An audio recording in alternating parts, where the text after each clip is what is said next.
তো গাইস পয়লা বৈশাখে আমি ফান্তা ইলিশ খাইতে পারি নাই, ইভেন কি পয়লা বৈশাখে যে জামা কাপড় এটাও পরতে পারি নাই। আর পয়লা বৈশাখে যে গান এসো হে বৈশাখ এসো এসো, এই গানটা গাইতেও পারি না, এই গানের সাথে একটা ভিডিও করতে পারি না। কারণ আমার কিচেনে একজন লোক শর্ট হঠাৎ করে বাংলাদেশ চলে গেছে, এখন আমার এই কিচেনে হেল্পার হিসেবে কাজ করতে দিয়েছে, যার কারণে ব্যস্ততার খাতিরে আমি আসলে এই পয়লা বৈশাখে ফান্তা ইলিশ খাইতে পারি না, কিচ্ছু করতে পারি না।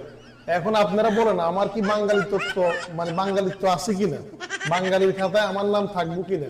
এই যে আমি ফান্তা ইলিশ খাই নাই, বৈশাখের গান গাই নাই, এসো হে বৈশাখ এসো এসো এসো এসো। তো গাইস কমেন্টে জানাবেন কিন্তু আপনারা আমি কি বাঙালির খাতায় নাম আছে কিনা এখনো আমার।